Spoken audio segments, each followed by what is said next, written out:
You are listening to Mosul and the Islamic State. Its episodes contain content which may be disturbing or upsetting. Listener discretion is advised. Previously on Mosul and the Islamic State. You start to believe, even worse, you know that the government is not in control. Alongside these random attacks are also targeted attacks. Militiamen, ammo, all kinds of things. We're a month and a half before the fall of Mosul. You can tell that they are unprepared for fighting. When I left campus, I looked at the faces of people, they as if they were escaping a monster running after them. A day later, Nujayfi leaves Mosul. In doing so, he condemned Mosulis to a fate he himself wouldn't face. Among the reasons why we did not go out and leave the city were the statements of Athil al-Nujayfi. We are trapped between the world's most feared terrorist organization and the nation. Sometimes it felt like the world that thinks we are ISIS enablers. Daesh was telling him, you just have to surrender yourself, and he would refuse. And I saw him in the morning. There is no space in his body without a bullet. And they also put another policeman on fire in the ambulance. He was wounded, but they burned him alive. Part 2.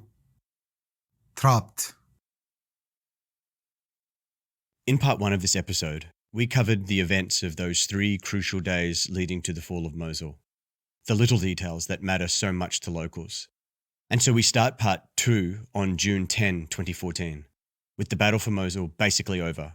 Iraqi forces have retreated, and ISIS, for all intents and purposes, now controls Iraq's second largest city. ISIS are also continuing to push personnel and resources over the Syrian border into Iraq to reinforce its eastward push and take advantage of the momentum it had built through June. The harsh, simple reality is that civilian resistance to ISIS in Mosul was absolutely futile, certainly in any overt sense. Now, Omar, what is amazing to me is how quickly the Islamic State began to run the city of Mosul. At the time, it felt like almost overnight that ISIS were in control and running the city. From 6 to 10 June, there is confusion and uncertainty. Everyone is wondering what is going on. Then, on 13th of June, ISIS put up their charter of the city, which basically told people that they were now in charge and to continue our lives as usual. Before we knew it, the signs on the streets had changed. ISIS controlled the government departments, and ISIS militants now manned all the checkpoints. ISIS were now implementing their system of control as the ruling government of one of Iraq's largest cities. In those early weeks and months, ISIS worked very hard to create the sense that the city was back to normal. Creating the perception of normality was really important for Daesh in those early weeks of occupying Mosul, because it wanted to convince Moslawis to stay in the city, or to return if they had left.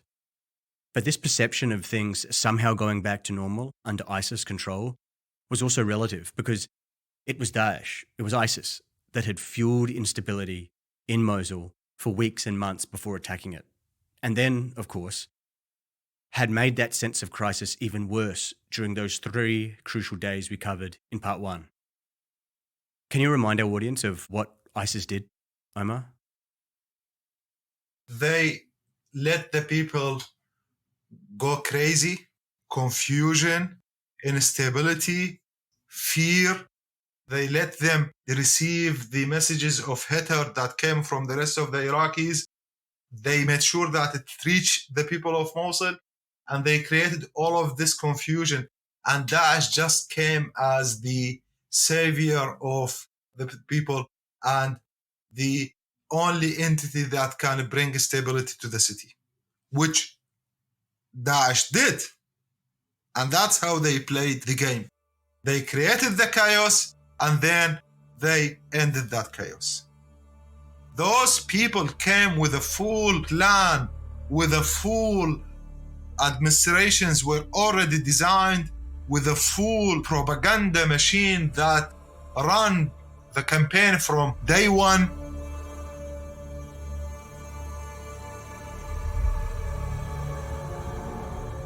When thinking about the Islamic State's capture of Mosul and its ability to occupy and then control the city, I can't help but go back to some of the key lessons that this group learned after its near total destruction in 2007-8. That period of the Islamic State's history, which so many academics, journalists and policymakers skip over, between about 2008-9 to 2013, is in fact the most important for understanding its capture of Mosul. It is arguably amongst the most revered periods within the group's own ranks, and it's, of course, why we spent so much time on it in episode 2. For all the operational and strategic nuances that emerged from that period of reflection in the organisation, but also testing with action, almost all of it came back to, we need a better understanding of our adversaries. We need a better understanding of our constituents and a better understanding of that fluid mix of social, political, military, economic, and cultural dynamics that characterize that ever-changing thing called context. There is something else too. The Islamic State understands, much better than its adversaries, that winning, whatever that may mean at any given point in time, is not about achieving some imaginary perfection. It is about the never-ending effort to outcompete your adversaries. That's the tragedy that happened. That the only people who really understood the reality of Mosul was the wrong party, which is Daesh. And that's why I don't blame the people of Mosul. When I read this kind of articles, the people of Mosul supported Daesh, the people of Mosul joined Daesh, etc. They know nothing about what was happening in the city. Daesh understood what the people needs. Daesh spoke to their fears. Daesh spoke to their grievances. Yet the problem is Daesh is not what the people wanted. But they were the only ones who actually met the needs of the people.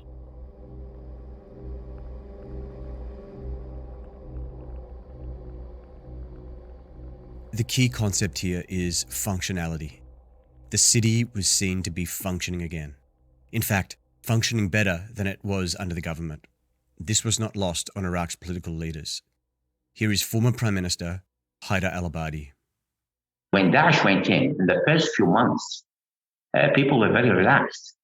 One of the students tell me that it used to take me an hour and a quarter to get from home to the university because of the security checkpoints. But he says now it's taking me 10 minutes to get there. The sense that Mosul was functioning in those early weeks and months of Daesh occupation was like a mirage. It was an illusion created by Daesh out of the chaos it helped to create. But it was also an illusion created by the contrast with the months and years of Mosul's poor governance and administration.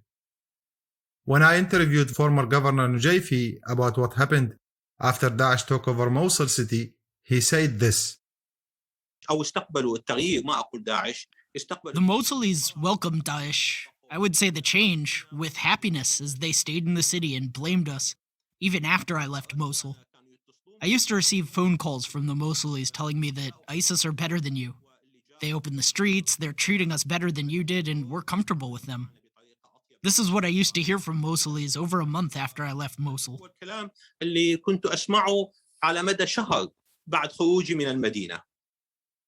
I suspect Mr. Nujayfi's anecdote may be more revealing than he is aware, especially given its implications for how his constituents perceived the effectiveness of Mosul's administration and governance prior to June 2014. Yes, it sadly says a lot. To accuse Mosulis of wanting Daesh is deeply offensive to the vast majority of Mosulis. But then, to admit that in those first weeks, people were mockingly saying that the city was functioning better under Daesh than the previous government is not the smear it was meant to be. In fact, it says a lot about that competition and insurgency tries to win. Not by being perfect, but by being better than their opponents. As Mosul Eye, these were the kind of issues I was trying to come to terms with. On June 17, you wrote your first entry as Mosul Eye. Could you read it for us? 2:30 p.m. 17 June 2014, Mosul. What I have witnessed today is very difficult to express in writing. There are lots of fabrications and false news that have been spread by the media. However, they are contradicted by the reality on the ground. My job as a historian requires unbiased approach, which I am going to adhere to and keep my personal opinion to myself. I will only communicate the facts I see. Less than 2 weeks later, on 29 June 2014, the Islamic State declared that it had established its so-called caliphate, with its leader, Abu Bakr al-Baghdadi, as caliph. We clarify to the Muslims that with this declaration of a caliphate, it is incumbent upon all Muslims to pledge allegiance to the Caliph Ibrahim and to support him. The legality of all emirates, groups, states, and organizations become null by the expansion of the caliphate's authority and arrival of its troops to their areas. The Islamic State's propaganda machine released an audio message on July 1st from its reclusive leader, now self-declared caliph, Abu Bakr al-Baghdadi, titled A Message to the Mujahideen and the Muslim Ummah in the month of Ramadan. أيها المسلمون في كل مكان أبشروا وأملوا خيرا. O Muslims everywhere, glad tidings to you and expect good. Raise your head high, for today, by God's grace, you have a state and caliphate which will return your dignity, might, rights, and leadership. It is a state where the Arab and non-Arab, the white man and black man, the Easterner and Westerner are all brothers. It is a caliphate that gathered the Caucasian, Indian, Chinese, Shami, Iraqi, Yemeni, Egyptian, Maghrebi, American, French, German, and Australian. God brought their hearts together, and thus they became brothers by His grace, loving each other for the sake of God, standing in a single trench, defending and guarding each other, and sacrificing themselves for one another. Therefore, rush, O Muslims, to your state. Yes, it is your state. Rush, because Syria is not for the Syrians, and Iraq is not for the Iraqis. The earth is God's. O Muslims everywhere, whoever is capable of performing emigration to the Islamic State, then let him do so, because emigration to the land of Islam is obligatory. إلى الدولة الإسلامية فليهاجر فإن الهجرة إلى دار الإسلام واجبة. A few days later, al-Baghdadi appeared in public for the first time.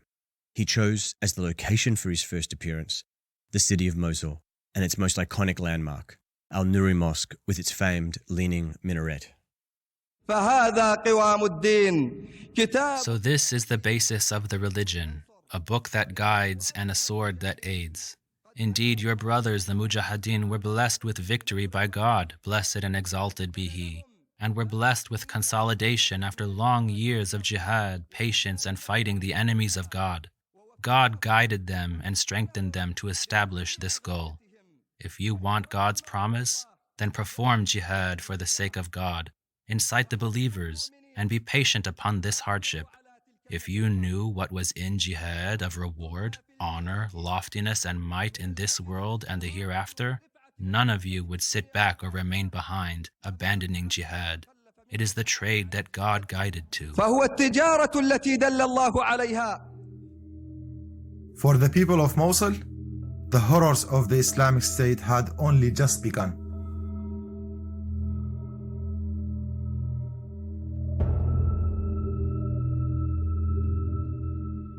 We need to take our listeners into the Islamic State in Mosul. When it was an insurgency, we took them into the group's inner sanctums as the architects of its guerrilla military, governance, and propaganda operations strategized about how to achieve the impossible, to capture major cities and not just implement an Islamic State, but the Caliphate. Now we need to take our listeners into the Islamic State's bureaucracy. Brutality is the word I keep using to describe life under the Islamic State. The brutality and the fear that it creates in people. It is impossible to comprehend unless you were there. But the Islamic State in Mosul were more than just brutal.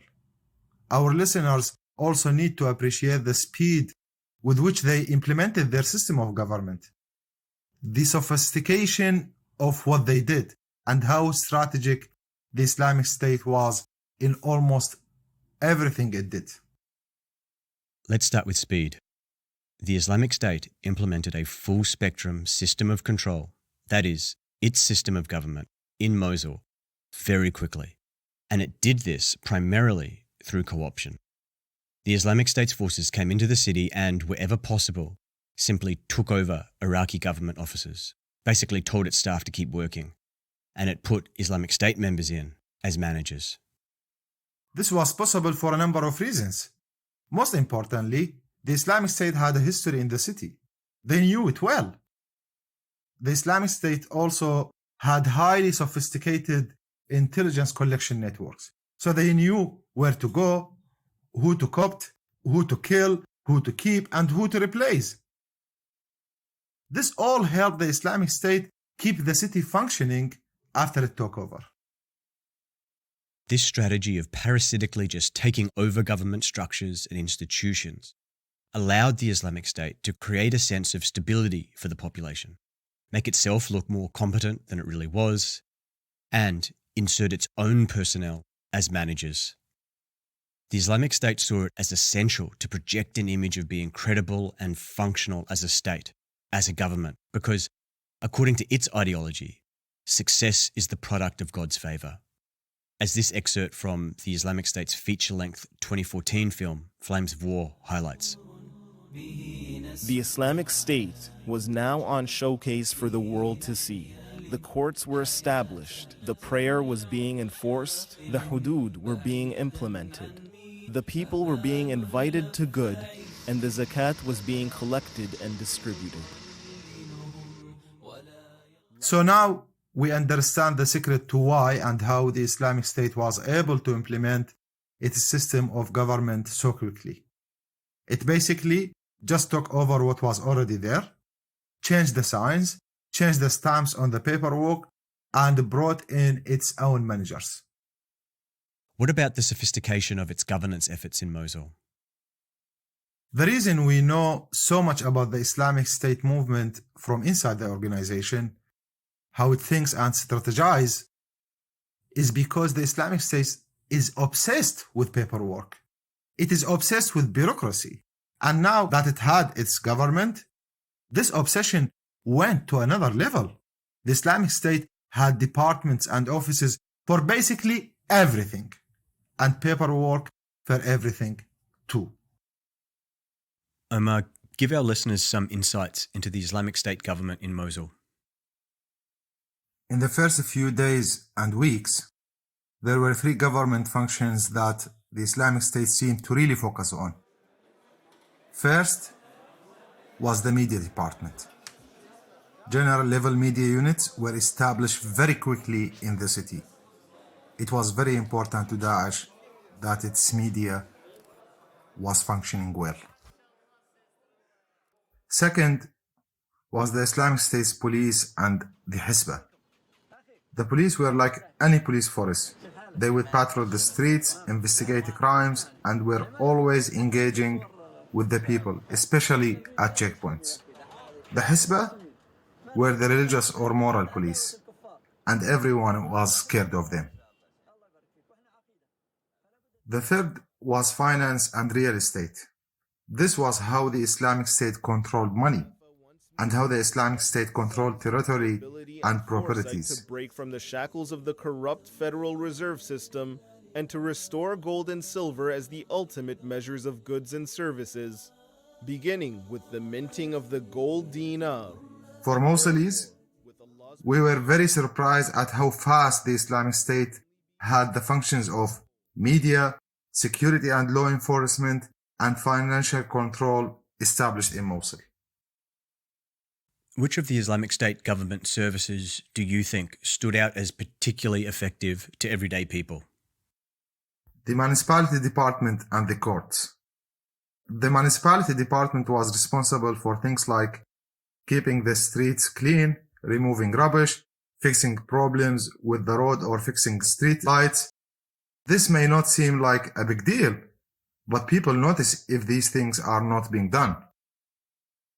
Regarding the court, put simply, problems were being resolved.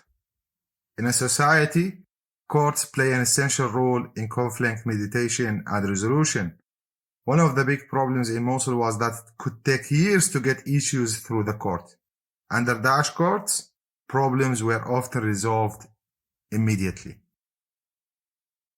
What emerges from your description is that the Islamic State is focused on shaping the population's attitudes and behaviours through propaganda, what the Islamic State would call media, and ensuring that it addresses those key functional responsibilities of a government: secure the population and enforce laws, mediate and resolve civil conflicts, extract resources from the population, for example, through taxation, and then use those resources to support key functions. And remember, Daesh are doing all of this while fighting on multiple fronts across Syria and Iraq. They were fighting against many different enemies too, from local tribes and militias to the Iraqi government and global coalition forces. So, Daesh leaders had to make decisions about where to prioritize putting its resources, money, and people. To get an overarching view of the Islamic State as an organization in Mosul, it is important to consider how the group prioritized the roles that it assigned to its personnel. In a way, this allows us to reveal the difference between the Islamic State's stated and actual priorities. Here is Daniel Milton from West Point Military Academy's Combating Terrorism Center. Perhaps unsurprisingly, the group dedicated about 80% of its personnel to fighting on the front lines or carrying out other duties associated with its military effort. However, among the remaining fifth of its personnel, we find a wide array of other ministries in action trying to carry out the day-to-day functions of what a normal state would do. This is the Islamic State system of control. This is how the Islamic State used violence and governance efforts to control the population. The Islamic State is doing something else that is at least equally important. The group is using its governance activities and propaganda to ingrain a system of meaning in the population. It wanted to shape the way people understood the world, themselves, and others through the lens of the Islamic State's ideology. The Islamic State understands that it can implement its system of control, its system of government, onto the population using force and intimidation. It also knows that this will only go so far. But if it can get people to see the world through its system of meaning, by getting people to adopt its ideology, it becomes easier to govern. Why? Because people have a shared identity, a shared lens through which to understand the world. And so other things become comparatively easier, such as recruiting people into its ranks and getting both tacit and active support from the population going forward. It is impossible to exaggerate how important this was to the Islamic State. Living under its occupation, it is as everything is designed to ingrain the system of meaning into our minds. Every department had two basic rules. One, to enforce the Islamic State's policies, whether those policies concern real estate, agriculture, law enforcement, justice, or whatever. Two, those activities were designed to reinforce the Islamic State's ideology. Put another way, the Islamic State in Mosul was a propaganda state. Everything worked towards enforcing and embedding Islamic State's propaganda into the minds of the people. There is perhaps no better example than the Islamic State's education department. Here is Leila El Sayed from Hidayah, whose team has engaged in the most extensive study of the Islamic State's Department of Education, its curriculum, and impact on Mosul's youth.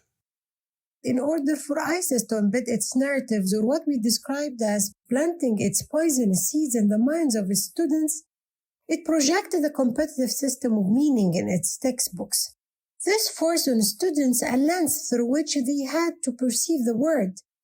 We found that education was not just a component of ISIS propaganda. It was actually at the heart of its approach to sustaining its perpetual war. I don't know whether the Islamic State genuinely believed that it could hold Mosul for the long term, but it absolutely tried to exploit this opportunity. The opportunity to use the resources of a state, to dig its roots as deeply as possible into the people. And by focusing on children, it was trying to invest in the future.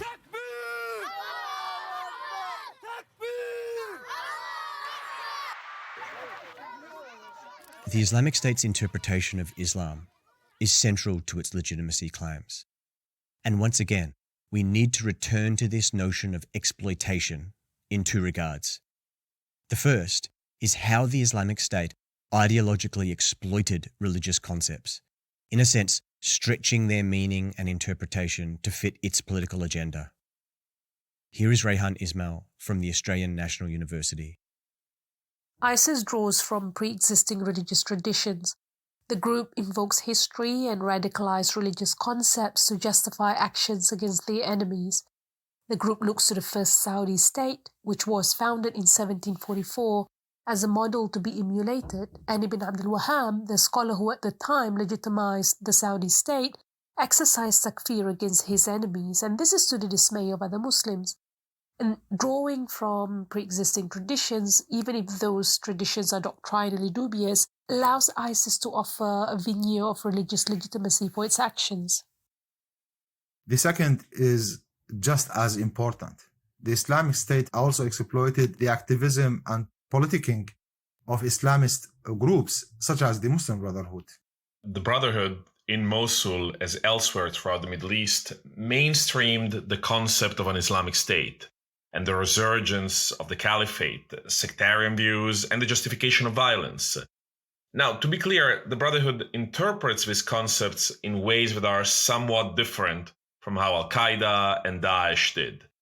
But it's easy to see how some people, both members or simply people exposed to the Brotherhood narrative, could be swayed by the message of jihadist groups who offered the quick realization of what the Brotherhood had theorized for decades. The Brotherhood, in substance, created a fertile ideological environment for jihadist groups. That was Program on Extremism Director Lorenzo Vedino. It is impossible to talk about the Islamic State from this period without mentioning its propaganda units. The world seemed almost mesmerized at times by its propaganda output, from videos like Flames of War 1 and 2, and Although the Disbelievers Dislike It, to magazines like its English language Darbuk and the Arabic language Al-Naba. The Islamic State didn't just centralize propaganda in its strategic thinking in some theoretical way. Its best and brightest spent time working in its media units. In fact, almost all of the Islamic State's top leaders had spent some time working in propaganda roles. When the Islamic State had the chance to control cities, as you said earlier, Omar, it immediately looked to implement what can only be described as a full-spectrum propaganda state. Between 2014 and 2016, propaganda coursed through everything that the Islamic State did on a day-to-day basis, whether violent or non-violent, whether jihad or governance. And I think that this is something that we often forget about. The fact that for every video that was published online on Telegram or Twitter, for every execution that made it into the headlines in Western media, there was so much more happening in the real world, happening in Iraq and Syria. Da'wah or outreach officials roaming media kiosks, dozens of them across urban centers, printed newspapers, cinemas. I mean, it was really a huge part of what the Islamic State was about. That was Charlie Winter, an expert on Islamic State propaganda and co-author of The ISIS Reader. It is important for everyone to understand that the Islamic State used the propaganda to manipulate how it was seen by friends and enemies. it wanted to make itself look stronger and more effective than it really was. And as Audrey Alexander from West Point Combating Terrorism Center highlights now, this included projecting an inflated image of its cyber capabilities. When you look back at the Islamic State cyber capabilities, it's critical to highlight the disconnect that emerges between ISIS's projection of its abilities compared to its demonstrated skills. In some cases, alleged members of the group conducted activities that were made to look more technically advanced than they were. What is clear through this period is that the Islamic State's propaganda was achieving extraordinary reach and impact. This was evident in how the media responded to the latest Islamic State propaganda release and the way that the group's talking points found its way into the rhetoric of political leaders. It was also evident in the extraordinary, unprecedented wave of foreign fighters that joined the Islamic State's ranks. Here is American University scholar Chelsea Damon. By 2015, there was an estimated number of 30,000 foreign fighters from around 100 different countries who joined the Islamic State of Iraq and Syria. The largest of these numbers came from Middle Eastern and North African nations, with Tunisia supplying the highest amount. Foreign fighters also came from Western nations, including Europe, Australia, New Zealand, Canada, and the United States. The Islamic State had a system in place to process these foreign fighters, not just into its ranks and practical skills, but indoctrinated to champion the Islamic State's ideology, as Seamus Hughes details here. At its height, more than 1,000 foreign fighters a week were crossing into Syria and feeding into the system. And when they got there, there was a well-worn structure to take them in, very bureaucratic in nature. You did 3 weeks of indoctrination camp, then he'd break you up into groups based on your language. After that, you moved to another camp for 3 weeks. You received weapons training, explosives training. Given the Islamic State's appalling treatment of women under its control, I'm sure many of our listeners are baffled by how women could possibly want to join the group, let alone travel from the other side of the world to do so. The Islamic State's propaganda appeals to women were crucial. Islamic State propaganda targeting women was overwhelmingly designed to be positive and empowering. But there was a bipolarity at play too. So, while its propaganda presented this idealized picture of Islamic State women as mothers, wives, and active contributors to the movement's goals, it portrayed other women as corruptors, undermining the Islamic State's agenda. Women were also used in Islamic State propaganda to shame men, by portraying women as victims that needed saving, or by portraying women as active contributors, and later even fighters, to shame male inaction. That was Kiri Ingram, a researcher from the University of Queensland. And she highlights yet another disparity between the image of life as shown in the Islamic State propaganda and reality for the people. Devorah Margolin from the Program on Extremism has looked extensively at the experiences of women under the Islamic State occupation. While much has been written about the women traveling to join ISIS, the reality of women's lives under the group's governance is much more complex. The group used its governance of large areas of Syria and Iraq to implement its ideology, which required men and women to practice full gender segregation in society. From the most hardened supporters to those occupied by the Islamic State, every aspect of day-to-day life was controlled, as the group tried to regulate both the public and private lives of those under it. Women's movements, women's bodies, and women's free will were regulated. Women required male escorts to carry out even the most menial of everyday activities. And for those victimized by the group, specifically Yazidi and Christian women, the horrors were unspeakable. These perspectives are all vital for understanding not only the Islamic State's agenda in Mosul, but its brutality too. The picture that emerges here is frightening in its brutality, but also its sophistication, the strategic thinking that seems to have underpinned everything. Omar, looking back now on the Islamic State's control of Mosul, what do you want people to know? There is something that the historian, Peter Van Ostian, said to me that has stuck with me. I asked him, what was the view from outside as Mosul fell to the Islamic State?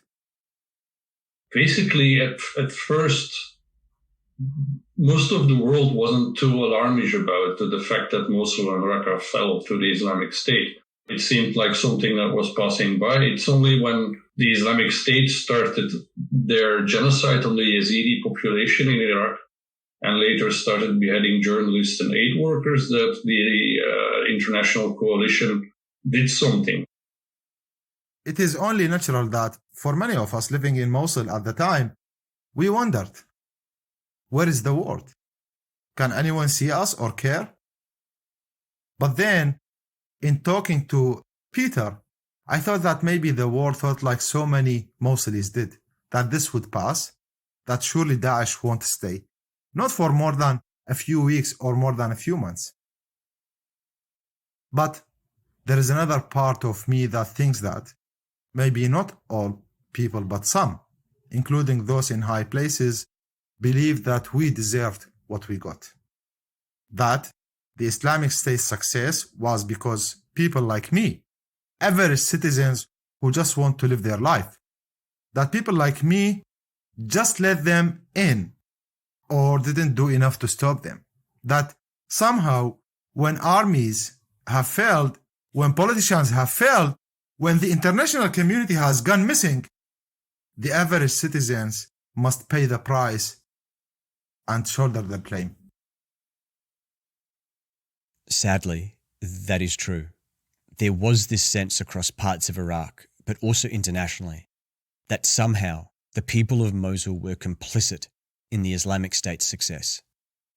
These views, shockingly, were also prevalent in government circles too, and it was influencing discussions about how to use force to attack the Islamic State in Mosul. Here is former Prime Minister of Iraq, Haider al-Abadi. Don't forget, most Iraqis outside the occupied territory by Daesh were thinking that those people allowed Daesh to get in and they collaborated, so we can hit them. I said, well, no, come on. You cannot say that. I mean, this is a terrible.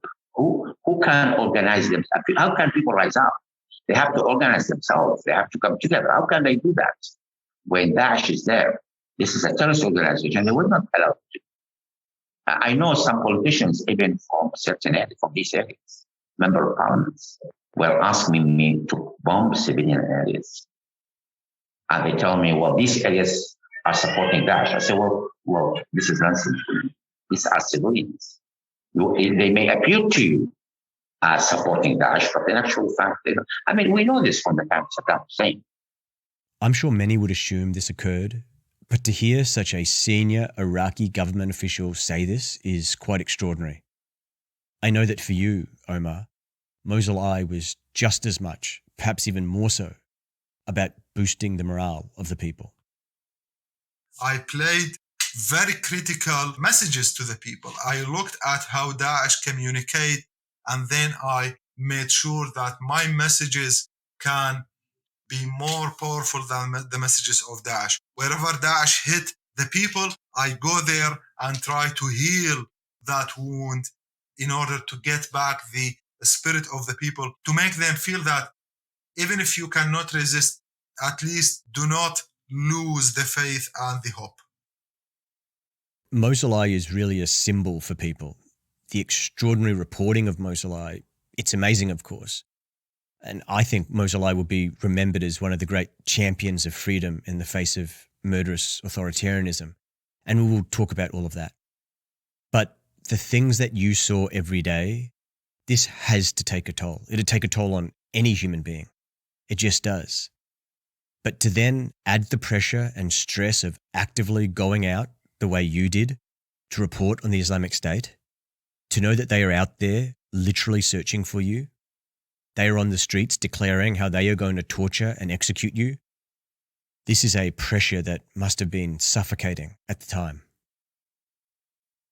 Of course. But them searching for me kept me focused on what I had to do. It was everything else that I couldn't really process. I thought, maybe I hoped, that with time I will be able to process what I was seeing. What do you mean? when Daesh started its brutal strategy of spreading fear in the city by executing people publicly, then my life became difficult because I started witnessing this kind of violence that is beyond my capability and beyond my human capability, beyond my emotions and my feelings. I have seen so many executions. I have seen too much blood to the extent that I still remember that one day I said that all I could see in the city of Mosul is blood. I saw people being thrown off high buildings. I saw women being stoned to death. A young person, his hand was cut off. All of these kind of horrors that I've never imagined myself would be actually happening in reality. I know this is highly personal and that you've never really spoken about it before, but can you talk about what you've described as your worst day? You asked me about something I don't want to remember, but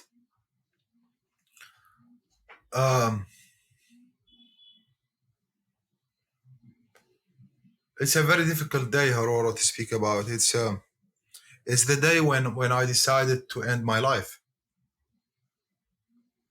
in March 2015. It was too much for me. It was, as I told you, like beyond my capacity.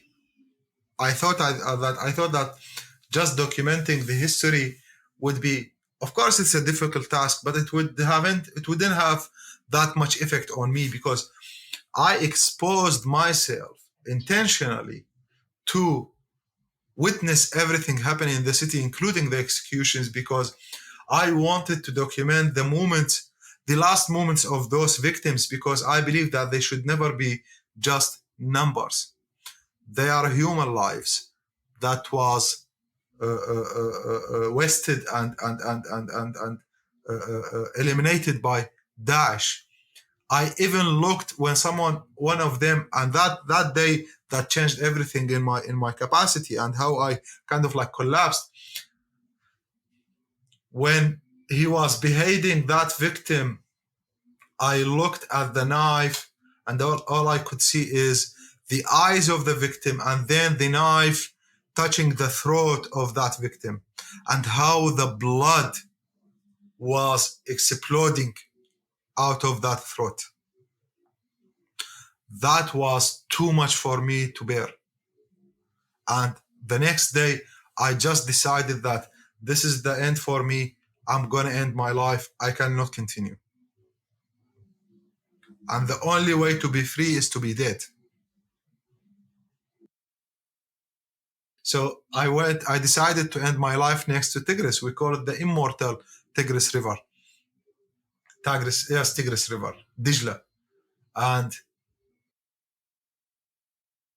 by the way, the river plays the same rule of the Prophet Jonah because it's connected to him when he supposedly was sailing with his ship. He came through Tigris. I don't know how, but it happened that he came through Tigris. Anyway, I took my tea, I cut off my beard, I shaved my beard and cut off my hair. I put on red and jeans, and I was smoking, expecting Daesh to appear at any moment. It didn't happen. I felt that I still have more things to do, that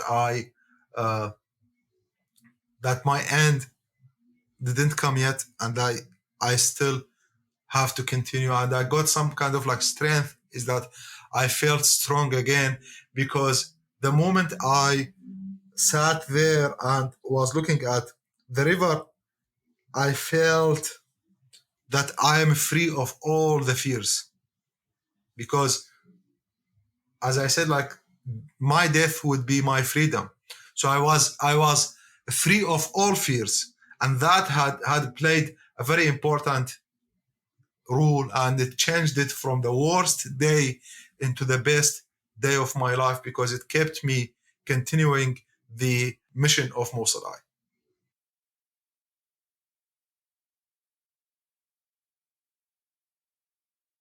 You've been listening to Mosul and the Islamic State, brought to you by the Program on Extremism at George Washington University. Mosul and the Islamic State is hosted and co-produced by Omar Mohammed, written and produced by Haroon Ingram, with audio editing by Andrew Mines. The music featured at the beginning of each episode is The Curve, which was written and performed by the Maslawi musician Amin Mokdad. If you're interested in finding out more about the research that is featured in this podcast, please check out The ISIS Reader, Milestone Texts of the Islamic State Movement, published by Hearst and Oxford University Press, The Long Jihad, and a variety of other ISIS-related studies on the Program on Extremism website. And for all of Omar Mohammed's reporting as Mosul Eye, please visit mosul-i.org.